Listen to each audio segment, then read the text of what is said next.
नमस्कार दोस्तों। आज की हमारी वीडियो भगवान विष्णु के छठे अवतार परशुराम अवतार के बारे में है। जब जब होई धर्म के हानि, बाढ़े ही असुर अधम अभिमानी। तब तब प्रभु धरी विविध शरीरा, हरहि कृपा निधि सज्जन पीरा। प्राचीन काल की बात है। पृथ्वी पर है वंशीय क्षत्रिय राजाओं का अत्याचार बढ़ गया था। चारों ओर हाहाकार मचा हुआ था। गौ, ब्राह्मण और साधु असुरक्षित हो गए थे। ऐसे समय में भगवान स्वयं परशुराम के रूप में जमदग्नि ऋषि की पत्नी रेणुका के गर्भ से अवतरित हुए। उन दिनों है वंश का राजा सहस्त्रबाहु अर्जुन था।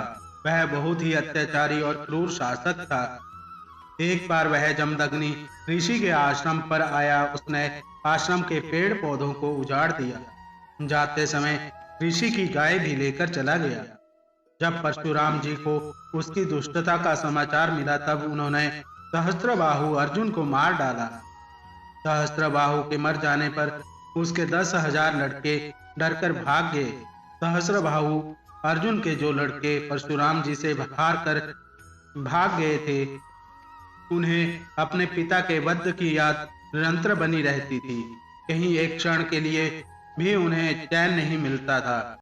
एक दिन की बात है, परशुराम जी अपने भाइयों के साथ आश्रम के बाहर गए हुए थे।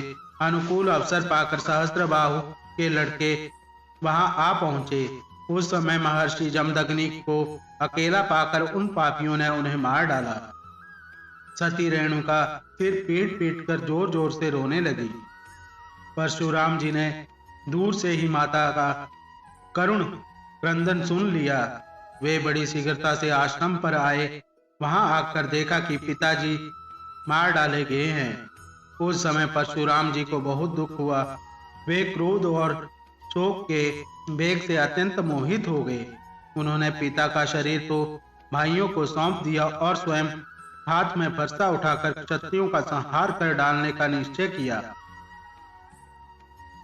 भगवान ने देखा कि वर्तमान क्षत्रिय अत्याचारी हो गए हैं, इसलिए उन्होंने अपने पिता के वध को निमित्त बनाकर 21 बार पृथ्वी को क्षत्रियहीन कर दिया।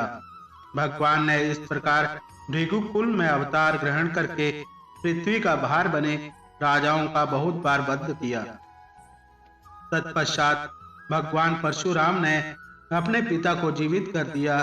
जीवित होकर वे सप्त ऋषियों के मंडल में 7वें ऋषि हो गए। अंत में भगवान यज्ञ में सारी पृथ्वी दान कर महेंद्र पर्वत पर चले गए।